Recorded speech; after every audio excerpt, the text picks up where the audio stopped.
Hello students. आज का topic हम लाइम पढ़ेंगे।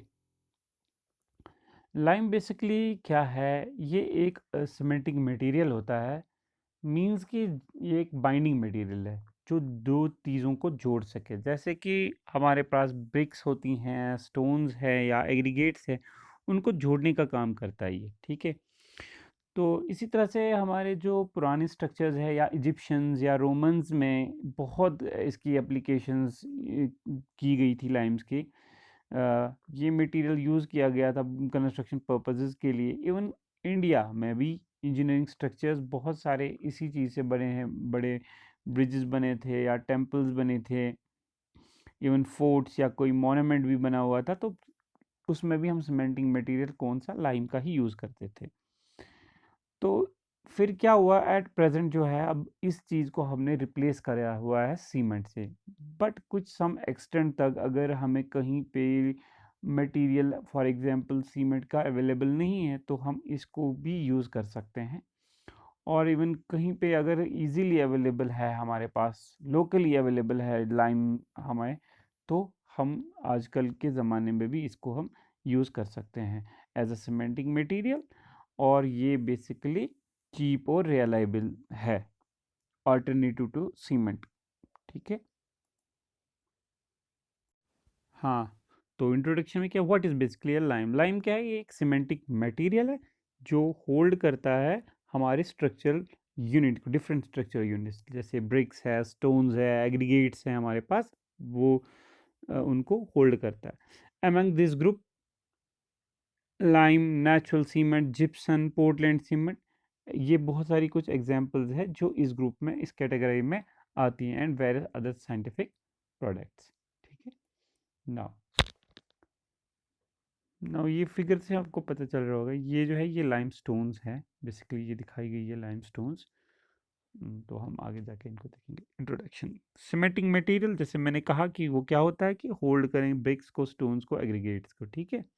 और इसके एग्जाम्पल्स भी दे दिए मैंने पहले से भी। Lime natural, lime is an oxide of calcium. ठीक है। लाइम क्या है? बेसिकली ये ऑक्साइड है कैल्शियम का। इसके यूजेस क्या हैं? ऑर्डिनरी बिल्डिंग में यूज़ कर सकते हैं, मैसो मॉन्यूमेंट्स में यूज़ हो सकता है, प्लेसेस में, फोर्ट्स में। ठीक है। ये रिलायबल है, इकोनॉमिकल है, सीमेंटिंग मटेरियल है, जो पहले भी मैं बोल चुका हूँ आप लोगों को। ठीक है। ये देखो, इस फिगर में आप देख रहे होंगे। देखिए यहाँ पे हम क्या करते हैं इससे कि ये हमें डेकोरेटिव पर्पसेस के लिए भी काम आता है। फॉर एग्जांपल हमने यहाँ पे पेस्ट भी डाला है, कोई मोटार डाला हुआ है, और उसको हम यहाँ पे फिनिश दे रहे हैं थ्रू ब्रशेस। ठीक है। और इधर देखिए दूसरी वाली फिगर में क्या है, यहाँ पे हम क्या मोटार को ही प्लेस कर रहे हैं। ठीक है। यहाँ पे next is classification of lime. Classification of lime क्या है कि हमारे पास मार्केट में कितने टाइप्स के लाइम्स अवेलेबल हैं। हमारे पास यूजुअली तीन टाइप्स के अवेलेबल होते हैं मार्केट में। एक तो है क्विक लाइम, दूसरा है hydrated lime, and third one is hydraulic lime. ये तीनों जो है आपस में डिफरेंशिएट होते हैं on the basis of composition. इनके कंपोजिशन डिफरेंट होते हैं, तो उसकी वजह से इनको हम डिफरेंशिएट कर सकते हैं। ठीक है। राइट साइड में देख सकते हैं आपको। सबसे पहले मैं बताऊं, जो है हमारे पास जो लाइमस्टोन नेचुरली ऑकरिंग सबस्टेंस होता है, जब भी हमें भी कहीं पे भी मिलेगा फॉर एग्जांपल, तो हमें सबसे पहले लाइमस्टोन ही मिलते हैं। Calcium carbonate, CaCO3। तो हमारे पास लाइमस्टोन मिल गया तो हम क्या करते हैं, उसको हीट कर देते हैं। ठीक है। उसको इतना हीट कर देते हैं कि हमें फॉर्म मिलता है, कि वहाँ पे हमें फिर फॉर्म आ जाती है कोई क्लाइम की, कैल्शियम ऑक्साइड, CaO। ठीक है। यहाँ पे देख रहे होंगे आपने हीट कितने डिग्री फ़ारेनहाइट से।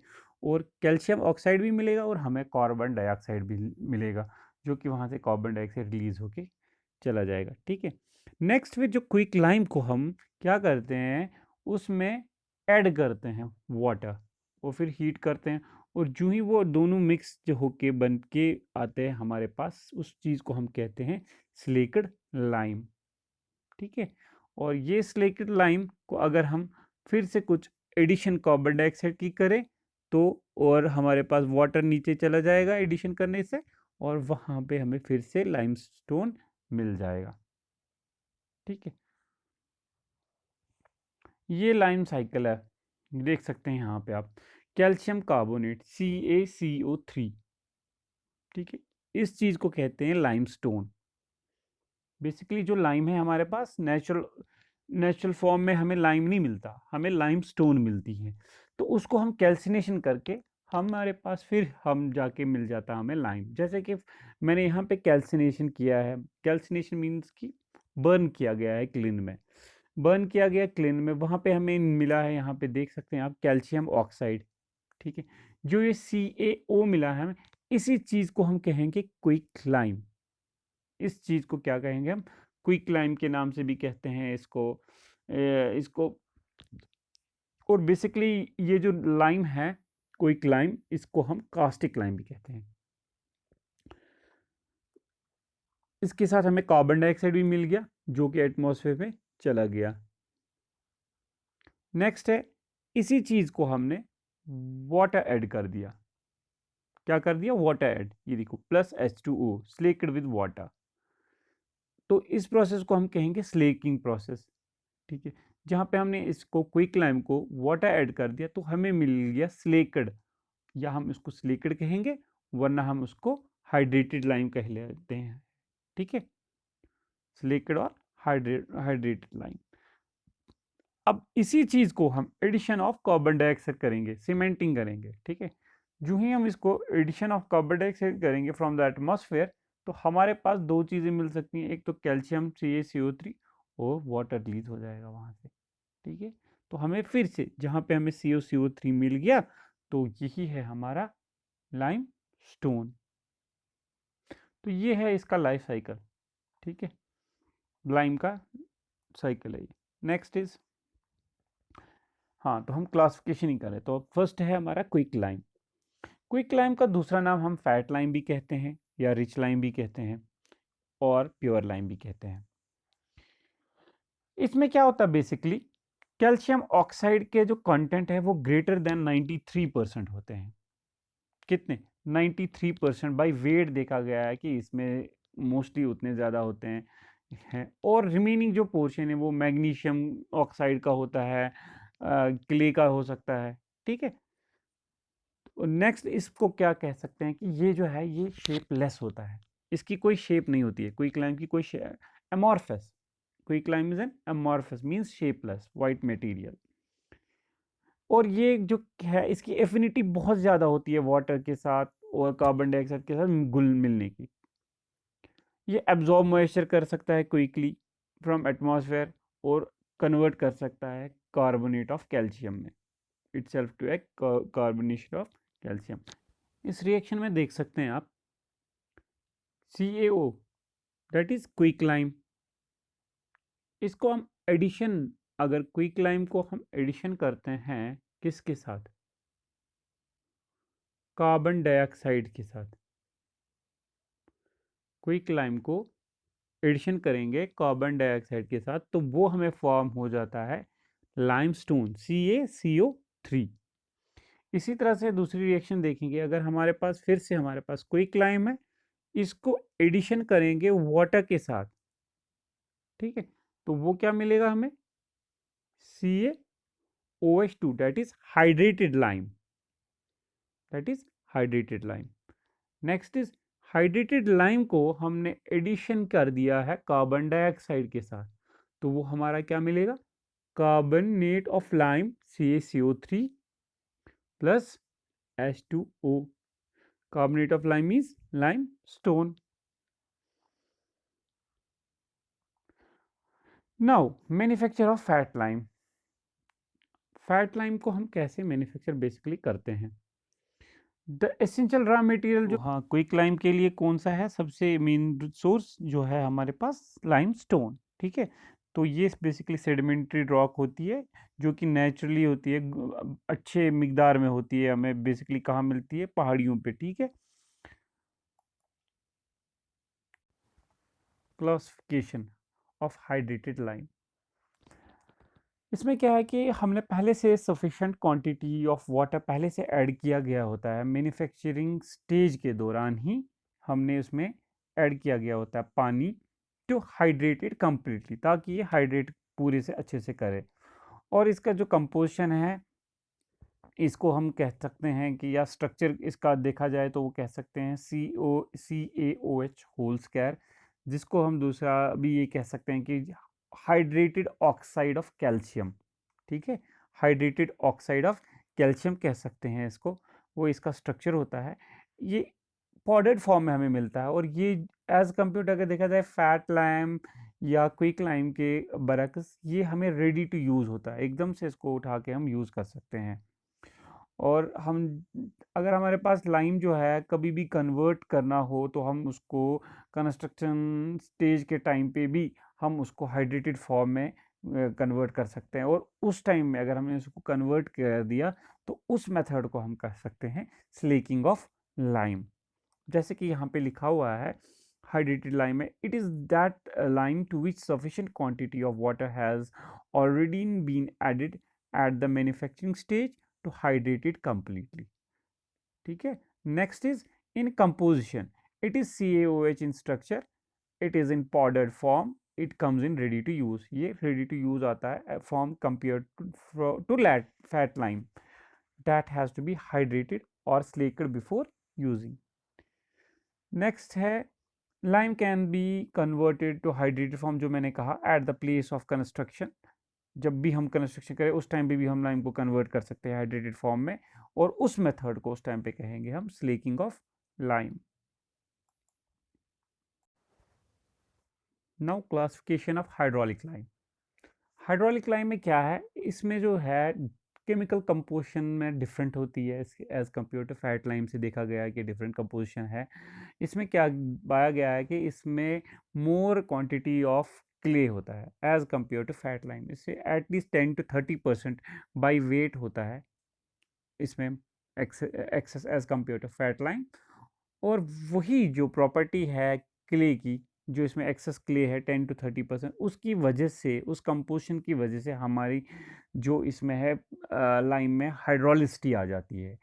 हाइड्रोलिसिटी क्या होती है कि हाइड्रोलिसिटी हम ये कह सकते हैं कि अगर हमने अंडर वाटर कंक्रीटिंग होती है या अंडर वाटर हमें कोई चीज़ बनानी है, तो वहाँ पे सेटिंग करने के लिए हम कोई अलग तरीके का लाइम यूज़ करेंगे जिसमें ऐसी प्रॉपर्टी हो कि जो अंडर वाटर सेट हो जाए, और वही लाइम है हमारे पास हाइड्रोलिक लाइम, क्योंकि इसमें क्ले कंटेंट की प्रॉपर्टी 10 से कंपोजिशन 10 से लेकर 30 तक होती है, और जिसकी वजह से हमें ये वहाँ पे हम अंडर वाटर यूज़ करते हैं।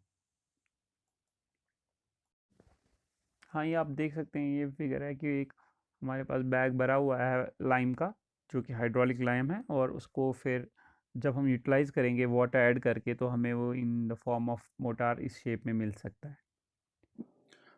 बात करते हैं हाइड्रोलिसिटी की। हाइड्रोलिसिटी बेसिकली क्या है, ये कैपेसिटी है सेट करने की और हार्ड करने की। कहाँ पे? Under water. जब भी हम कोई कंस्ट्रक्शन वर्क करेंगे और वहाँ पे हम मोटार यूज़ करेंगे हाइड्रोलिक लाइम, तो वो लाइम वहाँ पे जल्दी से सेट होगा, हार्ड होगा। ये प्रॉपर्टी, इस प्रॉपर्टी को कहते हैं हाइड्रोलिसिटी। और अगर इवन वहाँ पे एब्सेंस ऑफ एयर भी होगा, हमारे पास वॉल होगी, मोटी वॉल होगी, और उनके बीच में एब्सेंस ऑफ एयर होगा, और वहाँ पे भी वो हार्ड करें, सेट करें, उस प्रॉपर्टी को कहते हैं हाइड्रोलिसिटी।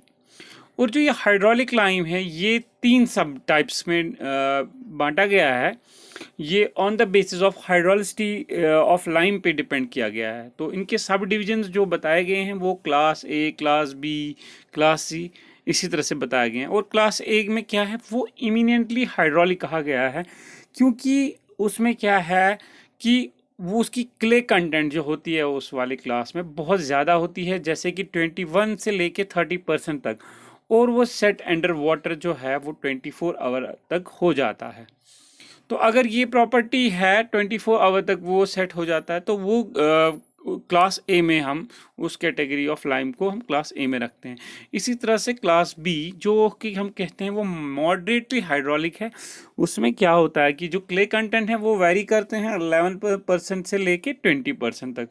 और जो भी जब भी हम ये काम करते हैं अंडर वाटर, तो ये वहाँ पे 1 हफ्ता तकरीबन ले जाता है कि सेटिंग और हार्डनिंग के बीच में।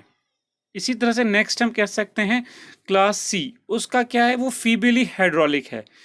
उसमें clay content as compared to class B से बहुत कम है, वो 5 to 10% कहला सकते हैं हम क्लास बी, और वो जो सेट होता है वो under water with in a month या उससे ज़्यादा हो जाता है।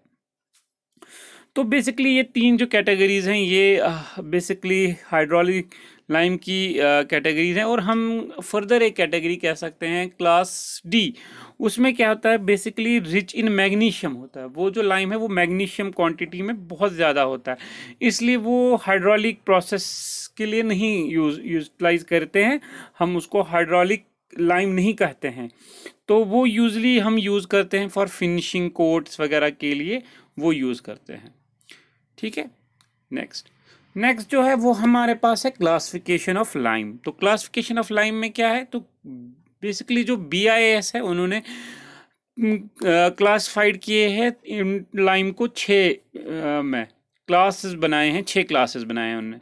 उसका है पहले class A, class B, class C, class D, class E and class F.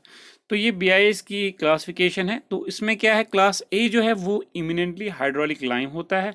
वो यूज़ हम तब करते हैं जब भी हमारे पास कोई स्ट्रक्चर वर्क हो, जैसे कभी आर्च या डोम्स वगैरह बनाने पड़ते हैं तो वो वहाँ पे हम यूज़ करते हैं, और भी बहुत जगहों पे। तो इसी तरह से नेक्स्ट क्लास हम क्लास बी की बात करेंगे, वो सेमी हाइड्रोलिक लाइम कहलाते हैं। और वो क्या है, वो कंस्ट्रक्शन ऑफ मैसनरी वर्क, जहाँ पे भी हम शायद ब्रिक्स वगैरह बनाते हैं तो हम मैसनरी वर्क वहाँ पे कर लेते हैं। तो इसी तरह से हम नेक्स्ट क्लास थर्ड है वो उसका कहते हैं हम वो फैट लाइम है। फैट लाइम कहाँ पे यूज़ होती है, वो फिनिशिंग कोट जहाँ पे हमें करनी हो या वाइट वॉशिंग करनी हो तब हम करते हैं। और कभी कभार हम मैसनरी मोटार के लिए भी यूज़ करते हैं उसको, और एडिशन उसमें फिर पोज़ोलानिक मटेरियल जिसकी वजह से स्ट्रेंथ बढ़ जाती है तो वो हम यूज़ कर सकते हैं उसमें। तो नेक्स्ट क्लास आती है, हम क्लास डी की बात करेंगे अब। वो है मैग्नीशियम, डोलोमाइट या लाइम। तो उसमें क्या है, मैग्नीशियम की क्वांटिटी ज़्यादा होती है। मैंने पहले भी कहा था कि जो वो टाइप का लाइम है वो प्लास्टरिंग के लिए या वाइट वॉशिंग के लिए हम यूज़ करते हैं। इसी तरह से क्लास ई, कंकर लाइम। तो ये जब बर्निंग जो हम करते हैं लाइम नूडल्स की, जो कि हमें ब्लैक कॉटन सॉइल में मिलते हैं, तो वहाँ पे वो सिलिका उसमें होता है बेसिकली। तो ये वाली जो कंकर है, लाइम है, ये हम यूज़ करते हैं मोस्टली जहाँ पे हम मैसनरी टाइप ऑफ वर्क करें, तो उधर पे ये यूज़ होती है। तो अब है लास्ट क्लास जो है वो है class F, siliceous dolomite lime. तो ये वाली क्लास एफ जो लाइम है, ये जो है ये अंडर कोट वाली लाइम होती है। अंडर कोट के लिए हम कहते हैं या फिनिशिंग कोट के लिए यूज़ करते हैं। हाँ, तो नेक्स्ट हम कह सकते हैं जो लाइम है ये बेसिकली क्लासीफाई जो किया गया है ये एज पर रॉ मटेरियल भी हम क्लासीफाई कर सकते हैं। जैसे कि हमें स्टोन लाइम मिला, शल टाइप का लाइम मिला या कंकर टाइप का लाइम मिला है, तो इस तरह से भी हम क्लासीफाई कर सकते हैं।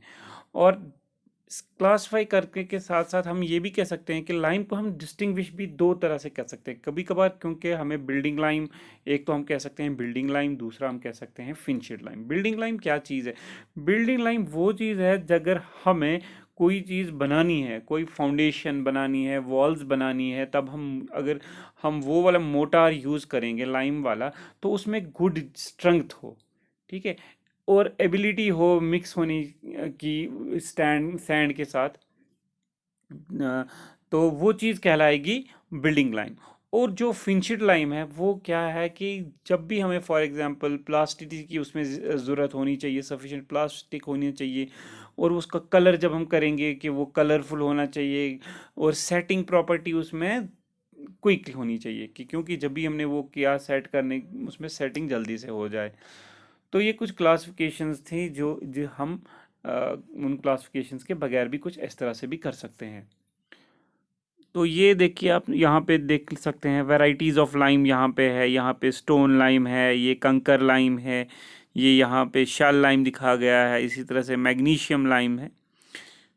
ये कुछ फिगर्स दिखा गई हैं जैसे कि हमने स्टोन मैसनरी की है, यहाँ पे इनमें लाइम का ही हमें यूटिलाइज किया गया है। ठीक है, ये वेरियस वेराइटीज़ ऑफ लाइम दिखाई गए हैं यहाँ पे। नेक्स्ट है हमारा मैन्युफैक्चर ऑफ फैट लाइम। तो क्या चीज़ है कि इसमें कौन कौन से कॉन्स्टिट्यूएंट्स हो सकते हैं हमारे इसमें जो हमारे पास लाइम है। पहला है कैल्शियम कार्बोनेट। वो हमेशा 60 to 65% जो है होता है हमारी लाइम में, ठीक है। तो अगर वो ज़्यादा होगा तो बेटर है हमारी इसमें फैट लाइम के लिए, तो ज़्यादा मैन्युफैक्चर अच्छा हमारा फैट लाइम बन जाएगा। तो नेक्स्ट है मैग्नीशियम कार्बोनेट। मैग्नीशियम कार्बोनेट देखा गया है कि मोस्टली हर ये यूनिवर्सल कंपोनेंट है, हर किसी लाइमस्टोन में पाया जाता है। मोस्टली इसकी रेंज 5 से लेकर 30% तक होती है, और अगर हमें फैट लाइम के लिए ज़रूरत है इसकी परसेंटेज ग्रेटर दैन 5% से ज़्यादा नहीं होनी चाहिए। नेक्स्ट हम कहेंगे क्ले। क्ले जो देखा गया है कि वो हमारी लाइमस्टोन में 10 से 30% तक पाया जाता है, ठीक है। अगर अब हमें चाहिए फैट लाइम हम बना रहे हैं तो हमेशा इसकी जो है कंटेंट लेस देन 10% रखना चाहिए, तो तब जाके हमें लाइम जो है फैट लाइम मिल सकता है। अदरवाइज़ अगर ज़्यादा हायर उसकी कंटेंट होगी तो हमें हाइड्रोलिक लाइम मिल सकता है। और नेक्स्ट हम कह सकते हैं आयरन, अल्कलीज और सल्फाइड्स। ये जो है ये स्मॉल प्रोपोर्शन में हमें लाइमस्टोन में मिलते हैं, बहुत कम ही प्रोपोर्शन होता है। टोटल कंटेंट हम कह सकते हैं कि ये लेस देन 5% होता है, और बाकी जो है तो वो कैल्शियम कार्बोनेट ही होता है। वो ग्रेटर देन 90% होना चाहिए कैल्शियम कार्बोनेट। और अगर ये जो है हमारे पास 5% तक ही होएगा तो हमें हमारी जो है फैट लाइन एक सूटेबल बन जाएगी। अगर ये अब एक्सेस अमाउंट में ये जो है उसमें हुए हमारे पास ये साल्ट्स हुए तो लाइम जो है अनसूटेबल बन बन सकती है फिर। और इसके बगैर भी लाइमस्टोन को हम इतने कंटेंट्स के अलावा भी हमें चाहिए कि हमारे पास जो है फ्यूल होना चाहिए रिक्वायर क्वांटिटी में, जो कि हमारे को वो उस टाइम पे यूटिलाइज हो सकता है।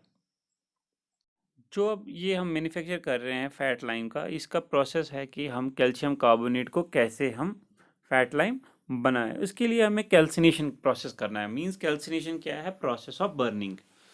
तो उसके लिए हम क्या करते हैं, प्रोसेस ऑफ बर्निंग के लिए लाइमस्टोन को एक सूटेबल टाइप ऑफ क्लीन में हम रखते हैं और सिग्निफिकेंटली उसको कैल्सिनेशन करते हैं वहाँ पे। जैसे कि यहाँ पे देखा गया, मींस कैल्सिनेशन का क्या कह सकते हैं कि जो हीट करते हैं मटेरियल को, heating the material at red heat तक in the presence of air till it decompose, तब तक करते रहते हैं जब तक कि ये डिकम्पोज ना हो। और ये देखना है कि हमें वहाँ पे टेम्परेचर एटलीस्ट 880 डिग्री सेंटीग्रेड से बिल्कुल कम ना हो, ठीक है। वो कम बिल्कुल नहीं होना चाहिए, वो हमेशा कांस्टेंट या उतना या उससे अगर हम थोड़ा सा ज़्यादा भी रखेंगे तो वो हमारे काम आ सकती है, ठीक है। और फिर calcium oxide and carbon dioxide जो है हमें मेन कॉन्स्टिट्यूएंट जो मिल जाएंगे, जो हम इस रिएक्शन में देख पा रहे हैं। कैल्शियम कार्बोनेट को हमने 880 डिग्री सेंटीग्रेड पर कैल्सिनेशन प्रोसेस किया तो हमें क्या मिल गया? CaO और प्लस CO2, ठीक है। ये कार्बन डाइऑक्साइड जो रिलीज हो गया। तो ये कार्बन डाइऑक्साइड जो है ये रिएक्शन जो हो रही है ये रिमूव होनी चाहिए उस टाइम पे, क्विकली होना चाहिए। जो अगर हमारे पास क्लीन है उसमें ऐसी ओपनिंग होनी चाहिए कि ये रिमूव ऑटोमेटिकली वहाँ से हो जाए। और टेम्परेचर का ये भी ध्यान रखना है कि टेम्परेचर डिसएसोसिएशन टेम्परेचर ना हो, डिसोसिएट टेम्परेचर ना हो, ऊपर नीचे ना जाए कभी भी टेम्परेचर, तो क्योंकि ये थ्रू आउट कॉमन रहना चाहिए बर्निंग प्रोसेस में ये टेम्परेचर हमें। हाँ, तो ये जो हम calcination process means burning process करते हैं, ये मोस्टली हम दो तरीके से कर पाते हैं। एक तो या तो करते हैं हम क्लैंप्स में, वरना किल्न्स में। क्लैंप्स जो होते हैं वो टेम्परेरी स्ट्रक्चर्स होते हैं, टेम्परेरी अरेंजमेंट होता है। और जो किल्न्स है वो परमानेंट स्ट्रक्चर्स हैं जिनको हम बिल्ड करते हैं बर्निंग ऑपरेशंस के लिए। जो यहाँ पे clamps are temporary makeshift arrangements for burning in an ordinary manner and at much lower cost. Kilns are, however, permanent structures built to carry out the burning operations at a regular intervals और on continuous basis. इसमें हमें continuous basis में भी मिल सकता है as compared to clamp burning में से। यहाँ पे फिगर जैसे कि ये दिखा गया, फॉर एग्जांपल ये टेम्परेरी स्ट्रक्चर बनाया गया है, ये हम फिर जाके जब हमारे पास लाइम मिल जाता है उसको डिसमेंटल भी कर सकते हैं। इसी तरह से हमारे पास जो किल्न है वो हमें परमानेंट स्ट्रक्चर्स हैं, ये एक परमानेंट स्ट्रक्चर्स है, तो हम उनसे भी हमें हमारे पास लाइम मिल सकता है।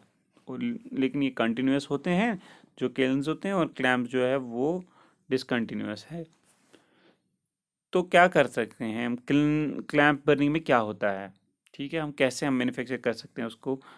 हमारे पास क्या होता है, एक कॉमन मेथड है एक सप्लाई करने का, जो हमारे पास क्विक लाइम या फैट लाइम है। ये तो पहले पे परमानेंट कोई स्ट्रक्चर नहीं होता है, ये वाला देख रहे होंगे इस फिगर में, ये कोई परमानेंट स्ट्रक्चर नहीं है।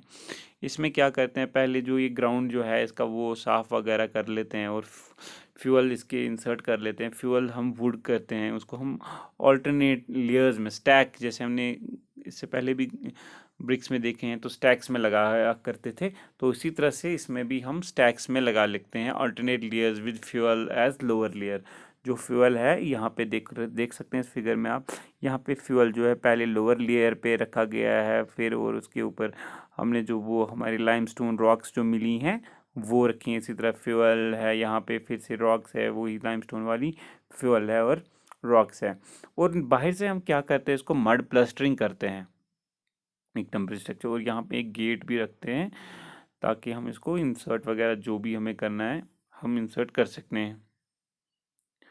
तो और फिर एक हीप तरह का एक हीप बनाते हैं, और मड प्लास्टर भी उस पर, वो स्मॉल होल्स भी रख सकते हैं ताकि जो भी हमें फिर कार्बन डाइऑक्साइड जो है वहाँ से मिल जाए वो एस्केप हो जाए। तो इसमें क्या होता है कि इसमें हम अब बॉटम से ही, बेस से बर्न करना स्टार्ट करते हैं, और बर्निंग जो है 2 या 3 दिन तक कंटिन्यू चलती रहती है। और कभी कभार क्या होता है, बर्निंग जब डिसकंटिन्यू होती है, जब ब्लू फ्लेम्स डिसअपियर होता है, टॉप पे डिसअपियर होते हैं, फिर उसको हम क्या करते हैं, कूल कर देते हैं। जब सारी फ्लेम ख़त्म होगी 2-3 दिन के बाद, उसको हम ठंडा कर देते हैं, फिर इसको हम वहीं पे रख के, और देन फिर हम डिसमेंटल कर सकते हैं इस स्ट्रक्चर को ही, और हमें फिर क्या मिलता है, डिसइंटीग्रेटेड करते हैं इनटू स्मॉल पीसेस, और हमें वहाँ पे स्मॉल लम्प्स मिल जाते हैं कैल्शियम ऑक्साइड के, और लाइम कह सकते हैं। और उनको हम वहाँ पे ऐश भी हमने, क्योंकि वहाँ पे कोल जो था हमारे पास, जो भी हमारा फ्यूल था, कोल हो चाहे वुड हो, वो ऐश में कन्वर्ट हो गया है, और फिर हम बाय हैंड पिकिंग कर लेते हैं इस चीज़ का, जो भी हमें वहाँ पे फिर लास्ट में हमें पास मिल जाएगा। तो उसके बाद हम क्या कहते हैं, क्लैंप बर्निंग जो है वो हम कर लेते हैं। इसकी क्विक और चीप है हमारे पास मेथड ऑब्टेन करने का, जो भी हमारे पास लाइन है वो सूटेबल नहीं है, पर लार्ज सप्लाई के लिए सूटेबल नहीं है, ठीक ठीक है। तो या तो हम इसको यूनिफॉर्म, नाइदर यूनिफॉर्म भी हमें नहीं मिलता ये, और कंप्लीट भी नहीं मिल सकता हमें। सम स्टोन्स में भी ओवरबर्nt, कुछ जले हुए ज़्यादा हो सकते हैं, कुछ अनबर्nt हो सकते हैं, और वेस्टेज इसमें ज़्यादा होता है। और इसमें क्या है, wastage of heat generated by burning of fuel, some of it escapes from frequent cracking of the plaster. क्या होता है कि अगर हमने इसमें प्लास्टिक करा, हीट हो गई वहाँ पे, और वहाँ पे वो हीट की वजह से क्रैक्स होना स्टार्ट हो गए, और वो क्रैक्स की वजह, वो हीटिंग की वजह से क्रैक्स हो गए, और वहाँ से हीट जो है एस्केप होना स्टार्ट हो जाती है। तो इसलिए ये मेथड देखा गया है, जितनी भी हीट हमें वहाँ पे पूरी नहीं मिलती है, तो ये मेथड सूटेबल भी नहीं होता है। फिर अच्छा तरह से लाइम को हम उस टाइम पे प्रोड्यूस नहीं कर पाते हैं, जो कि हमें कमर्शियल स्केल पे चाहिए होता है। Now manufacture of fat lime in clean burning. इसमें क्या होता है कि जो भी हमारा जो लाइम है वो हम कहाँ बर्न करते हैं, क्लिन्स में। तो क्लिन्स बेसिकली 2 टाइप के होते हैं, एक को कहते हैं हम बैच टाइप क्लिन, और दूसरे को continuous. Batch type means intermediate kilns. Intermediate kilns में क्या होता है कि ये हम इंटरमीडिएट हमें सप्लाई मिलती है लाइम की, और जो कंटिन्यूस क्लिन्स है उसमें हमें कंटिन्यूस सप्लाई मिलती रहती है लाइम की। तो मैं ये बेसिकली क्या है, ये जो क्लिन्स है ये परमानेंट स्ट्रक्चर्स बने होते हैं। हमने फॉर एग्जांपल रिफ्रैक्टरी ब्रिक्स किसी में हम रूफ्स वगैरह भी इसमें और बनाते हैं, ग्रेट डिज़ाइन होता है इसका, ठीक है, और अलग अलग डिज़ाइन हो सकता है, अलग अलग जगहों पे इनके अलग अलग डिज़ाइन होता है।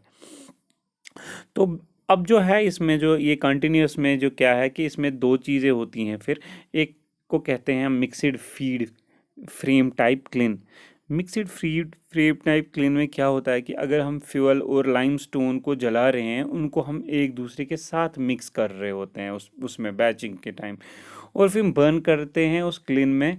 और फिर वहाँ पे क्लीन में जो भी हमने फॉर एग्जांपल कोल डाला हो या इवन हमने वुड वहाँ पे इंसर्ट किया हो एज अ फ्यूल, तो फिर वो जलने के बाद इन द फॉर्म ऑफ ऐश हो जाता है, और उसमें ही मिक्स होता है हमारा लाइम भी। और फिर उसको कूल कर सकते हैं, या कूलिंग प्रोसेस जो पहले से हुआ होता है, और फिर हम उसको सेपरेटली वो हमें मिल जाता है लाइम। इसी तरह से सेपरेट फीड में क्या है कि सेपरेट फीड में हम उनको जो है मिक्स नहीं करते हैं, हमारे जो है लाइमस्टोन और जो हमारा ये फ्यूल है उसको मिक्स नहीं करते हैं।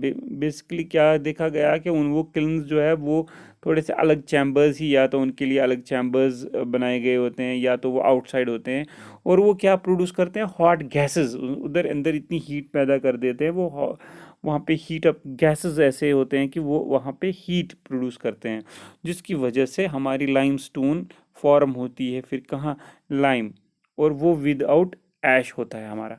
यहाँ पे आप देख सकते हैं मैं क्या लिखा हुआ है यहाँ पे, most of the commercial lime is manufactured by burning limestone in kilns, they are permanent structures. तो वो परमानेंट स्ट्रक्चर होते हैं। Kilns used for manufacturing limes are very are of great variety and different designs. Number one क्या है, in principle however they are either batch type, या तो intermediate kiln होगा वरना continuous kiln. In the first type of kiln however kilns have to be cooled every time. तो उसमें क्या होता है, जो हमारा इंटरमीडिएट क्लीन है उसमें क्या कर रहे हैं हम, जो जो ही हमने बर्न किया तो उसको वो हमें साथ में फिर कुछ दिनों के बाद जितनी देर भी बर्न होगा उसको कूल डाउन करेंगे, ताकि हम वो उस कूल डाउन करके उनमें से वो ऐश में से हम अपना लाइम निकाल लें। तो to be cooled every time after burning a batch of limestone.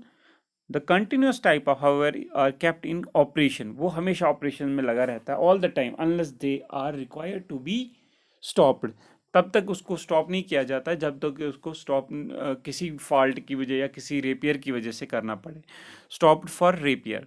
Further a clean में बी ऑफ मिक्सड टाइप और सेपरेट टाइप। तो वही जो है वो दो टाइप के होते हैं, एक तो मिक्सड टाइप का और एक तो सेपरेट टाइप का। मिक्सड टाइप का दूसरा नाम फ्लेम टाइप भी कहते हैं, जिसमें क्या होता है, fuel and limestone are mixed together, उनमें दोनों में उनको मिक्सड टुगेदर करते हैं in the form of batch. Burnt lime is obtained mixed with ash and has to be separated from it। फिर क्या हमें, फिर वो हमें उस ऐश में से सेपरेट करके अलग से निकालना पड़ता है। और इसमें क्या सेपरेट फीड में या फ्लेयर टाइप में, fuels and limestones are not in contact with each other.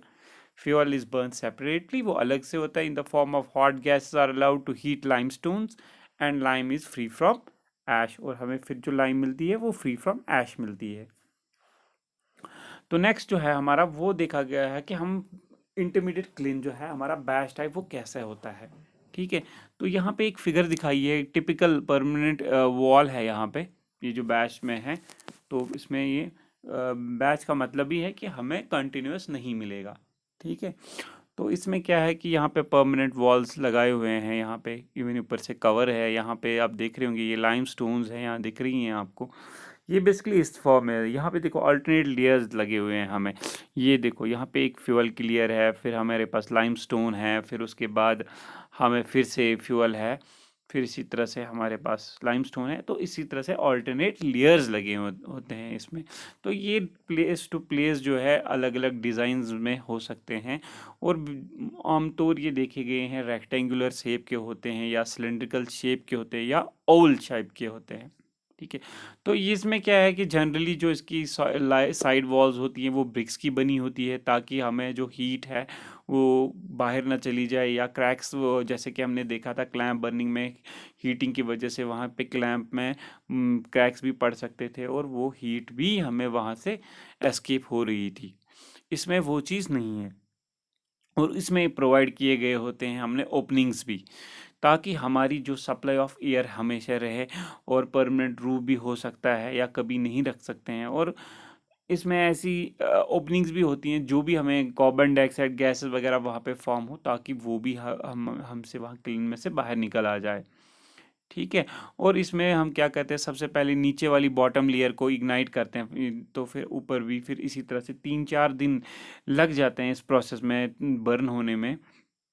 फिर आखिरकार 3-4 दिनों के बाद जब बर्न हमारा सारा हो गया तो इसको हम कूल डाउन करते हैं और फिर अनलोड करते हैं और फिर साफ़ सफाई भी करते हैं इसकी, और फिर हम नया फ्रेश बैच जो है लाइमस्टोन का वो इसके अंदर डाल देते हैं। तो ये था हमारा बैच टाइप इंटरमीडिएट क्लेन।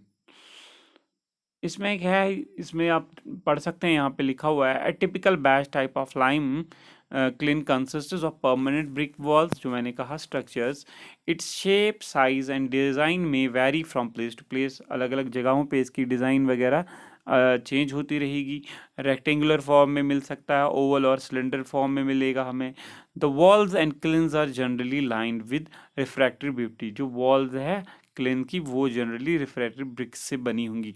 क्यों की वजह से? Due to the repeated heating and high temperature and cooling की वजह से, जो हाई टेम्परेचर इसमें बन जाता है फिर वापस कूल हो जाता है उसकी वजह। तो kiln is provided with opening for supply of air, permanent roof and और may not be there in the kiln, जो मैंने कह दिया कि इसमें रूफ भी हो सकता है, नहीं भी हो सकता। तो यही चीज़ यहाँ पे लिखी है। After loading kiln is ignited, जब हमने लोड वोड कर दिया उसके बाद जलाते हैं बॉटम से ही, और फिर वो ट्रेवल अपवर्ड तक चली जाती है ऐसी तरह से, एंड टेक 3 to 4 दिन लग जाते हैं उसमें लाइमस्टोन को बर्न होने में। Thereafter, the clean is allowed to cool by itself and then unloaded and cleaned, after which it is loaded with fresh batch of limestone and fuel. तो ये था हमारा intermediate cleans. Next is continuous clean. तो continuous clean में क्या है कि इसमें हम चार्ज जो है रेगुलरली कर सकते हैं, ठीक है। और एक एंड से हम रॉ मटेरियल को डालते हैं और उसी प्रोडक्ट जो है वो रेगुलरली हमें निकलता है दूसरे एंड से, ठीक है। इसमें ज़रूरत नहीं होती है हमें कि कूल भी साथ में ही करना है, उसी टाइम पे फिर हम निकाल सकते हैं दूसरा बैच, तब पहले कूल करेंगे फिर नेक्स्ट बैच डाल देंगे। ओबियसली इसमें रेट ऑफ प्रोडक्शन जो है वो ज़्यादा ही होगी एज़ कम्पेयर टू जो हमारे पास इंटरमीडिएट क्लीन था। तो इसमें क्या है, वेरियस टाइप्स के क्लीन्स है होते हैं, जिसमें शाफ्ट टाइप का क्लीन होता है, रोटेटरी टाइप की क्लीन है, सर्कुलर क्लीन्स बने हैं इसी तरह के। मोस्टली जो है हम यूज़ करते हैं इसमें कंटिन्यूस क्लीन में वो है शाफ्ट टाइप का, और वो डिफरेंट डिज़ाइंस के अलग अलग डिज़ाइंस के अलग अलग जगहों पे आपको मिलेंगे। नेक्स्ट इज उसमें कौन से है, number 1 is mixed feed flame type continuous clean. Mixed feed में क्या कहा मैंने कि इसमें क्या होता है कि हमें क्या करना पड़ता है इसमें, कि इसमें हमने फॉर एग्जांपल जो ही हम इसमें फ्यूल भी डाल देते हैं और उसको मिक्स कर देते हैं दोनों को साथ में, फ्यूल और लाइमस्टोन को, तो वही चीज़ इसमें लिखी गई होगी। और पहले हम देखते हैं कि बेसिकली जो है इसकी कंस्ट्रक्शन किस हिसाब से होती है। ये बेसिकली क्या होता है, पार्शली जो ये अंडरग्राउंड होता है और पार्शली ओवरग्राउंड होता है ये वाला क्लीन। तो इसमें जो शाफ्ट जो बने हैं वो सूटेबल डायमेंशंस के होते हैं। तो उसमें क्या होता है, जो डायमीटर है उसमें उसके अंदर जो क्लेन का है, तो मिडिल में जो है सबसे ज़्यादा होगा, क्योंकि वहाँ पे सबसे ज़्यादा हमें वो रिएक्शंस कर पाते हैं, क्योंकि हमने वहीं पे लाइमस्टोन और फ्यूल को डाला होता है और वहाँ पे ज़्यादा हमने डायमीटर है। और टॉप में जो है कम डायमीटर होता है, इंटरमीडिएट डायमीटर होता है, और बॉटम में सबसे बिल्कुल कम होता है। तो इसकी फिगर हम दिखाएंगे आपको, यहाँ पे आप देख सकते हैं इसकी फिगर, यहाँ पे ये वाली फिगर जो है, तो ये बेसिकली नेक्स्ट था, तो हम यहाँ पे फिगर है, ये वाली जो फिगर है, अब देखो मैं यहाँ पे दिखा रहा हूँ, यहाँ पे ये सेंटर पोर्शन जो है ये मिडिल डायामीटर है, तो सबसे ज़्यादा हमने अभी कहा कि मिडिल पोर्शन पे इसमें सबसे ज़्यादा डायामीटर होता है। और इसी तरह से ऊपर जाएंगे, ऊपर से टॉप पे तो हमें सबसे इंटरमीडिएट डायामीटर मिलेगा, तो और नीचे जाएंगे बॉटम पे, तो बॉटम पे क्या है कि सबसे कम डायामीटर हमें मिल जाता है। और इसमें क्या होता है, बॉटम में यहाँ पे इस फिगर पे देख पाएंगे आप, ग्रेटिंग होती है। ग्रेटिंग एक प्लेटिंग जैसी होती है, उसमें होल्स भी लगे होते हैं कि ताकि फॉर जो भी हमें यहाँ पे हमने जो हमारा लाइमस्टोन है वो बर्न होने के बाद हमें लाइम में मिल जाता है, तो वो नीचे नीचे फॉल होके, जैसे मैं कह रहा था आपको कि हमें इसमें कूल करने की ज़रूरत नहीं है, फिर हम बाद में निकालेंगे कूल करके। तो इसमें ऑटोमेटिकली क्या होता है, यहाँ पे ग्रेटिंग में प्लेटिंग में ही एक बड़े ऐसे होल्स होते हैं जहाँ से हमें वो नीचे नीचे होके डाउन होके यहाँ से हमें इन ड्रॉ गेट्स से हम निकाल पाते हैं फिर उनको, ठीक है। और इसी तरह से यहाँ पे हमें कुछ होल्स होते हैं, रैक होल होते हैं, पीप होल, जैसे कि हम देखते हैं पीप होल से रिएक्शंस ठीक ठाक से हो रही हैं कि नहीं हो रही हैं इसमें। और इसी तरह से जो ये रैक होल्स हैं, इससे भी हम एयर सर्कुलेशन होती है, हमारी गैसेस वगैरह भी निकल आते हैं। और टॉप में हमारा हुपर होता है, उसमें हुपर हम यहाँ पे इसी तरह से इंसर्ट करते जाते हैं कि यहाँ से अगर लाइम हमें मिल रहा है और ऊपर से हम फिर से लाइमस्टोन को इंसर्ट करते रहते हैं इसमें। तो यही चीज़ थी, इसमें आप भी पढ़ सकते हैं यहाँ पे। The shaft is lined initially with refractive brick, जो कि शाफ्ट था उसमें साइडों में ब्रिक्स लगी होती हैं। Grating plate is in the, जो मैंने दिखाया कि प्लेट लगा होता है, which is full of holes to allow the burnt lime pieces, जो कि वहाँ पे किस लिए होता है कि वहाँ पे जो भी लाइम पीसेस है वो फॉल डाउन हो जाए, वो हमें कलेक्टिंग चैम्बर में मिल जाए। The kiln is provided with a hopper, जो हॉपर ऊपर से लगा है at the top of the loading end charge. उसमें हम लोड चार्ज भी कर, चार्ज हम फ्यूल को कह सकते हैं, और लोड जो है हमारा मटेरियल है जो लाइमस्टोन है। And also draw gates at the bottom, जो कि मैंने दिखाई ड्रॉ गेट्स बॉटम पे है फॉर विड्रॉइंग द लाइम। किस लिए? लाइम को निकालने के, आफ्टर इट इज़ कोल्ड। तो वहाँ पे वो कूल ऑटोमेटिकली हो जाएगा फ्रेश एयर की वजह से। The body of the lime is provided is with opening in the lower region for supply of fresh air, वहाँ पे सप्लाई ऑफ फ्रेश एयर भी हो जाएगा। It is also provided with observation holes, जो मैंने दिखाए थे observation holes in the middle region पे है for keeping an eye on the reactions, वहाँ पे देखने के लिए, क्योंकि वहाँ पे रिएक्शंस वगैरह प्रोसेस हो रही है, कैल्सिनेशन हो रही है। Openings are provided for leading the wastage of out of the kiln, जो भी ओपनिंग्स है वो किस लिए? वेस्टेज जो है, जैसे कि कार्बन डाइऑक्साइड वगैरह है। ठीक है, यहाँ पे भी वही चीज़, अरेंजमेंट इस तरह से लोडिंग का है। बॉटम ड्रॉ गेट्स लिखे हैं, provided for withdrawing the lime after cooling, यहाँ पे ही आफ्टर कूलिंग जब यहाँ पे हो जाएगी उसके बाद ही यहाँ पे लाइम हम निकाल पाते हैं आराम से। At lower region opening is provided for supply of fresh air, और यहाँ पे जो नीचे पे सप्लाई भी ओपनिंग्स होती है वो किस लिए? फ्रेश एयर, ताकि मिडिल रीजन पे हमें फ्रेश एयर मिल सके। ठीक है, for observation of the reaction. And top opening is for leading the waste gas, और जो टॉप ओपनिंग्स होती हैं वो क्या है? लीड करती हैं बाहर गैसेस को। तो ये था हमारा कौन सा? Mixed feed kiln. ये भी है किसमें? मिक्सड फीड क्लेन जो है कंटिन्यूस क्लेन में ही आते हैं, फ्लेम टाइप वाले क्लेन से ये। तो नेक्स्ट इज सेपरेट फीड वाला क्लीन, ये भी कंटिन्यूस क्लीन है। इसमें भी जो है शाफ्ट जो है इसमें बना होता है, या तो स्टील का बना होगा या ब्रिक का बना होगा, या इसको लाइन की गई है, फिर इंटरनली रिफ्रैक्टरी ब्रिक से किया गया है। इसमें भी बिगर जो डायामीटर है पाया जाता है सेंट्रल पोर्शन पे, यहाँ पे ज़्यादा बिगर डायामीटर होते हैं इसके। और इंटरमीडिएट डाया जो है वो बेसल जोन पे पाया जाता है, यहाँ मींस बेस पे, बेसल जोन पे पाया जाता है कि intermediate diameter. And smaller dia जो है उसके टॉप पे ही मिलते हैं हमें, टॉप यहाँ पे ऊपर टॉप पे। तो इस तरह का डिज़ाइन बनाया गया है इसमें। तो इसमें क्या करते हैं, इसमें सेपरेट फ्यूल चैम्बर हो सकता है अलग से, वो या तो आउटसाइड होता है, पूरी ही आउटसाइड द क्लीन होता है। फर्स्ट पहले केस में क्या कह सकते हैं, जो है जो फ्यूल चैम्बर है वो पूरा बॉक्स टाइप का कुछ अलग ही बनाया गया होता है उसके लिए। और जो दूसरा है वो या तो उसके बाहर होता है, सेकंड केस में हम बाहर कह सकते हैं। और फर्स्ट केस में जो है वो जनरेट हीट करता है, क्लीन वे ऑटोमेटिकली जनरेट हीट कर देता है। और जो सेकंड वाले में है क्या कि उसमें ऐसे हॉट गैसेस होते हैं जो अलाउड होते हैं, एंटर हो जाते हैं क्लीन के लिए, जिससे हमें लाइम बाद में मिल जाती है। इसमें किसी भी केस में फ्यूल और जो है लाइमस्टोन दोनों एक दूसरे से के कांटेक्ट में नहीं आते हैं। ठीक है, और जो कैल्सिनेशन प्रोसेस है वो फॉल करता है lower cooling zone with the help of ranking rods.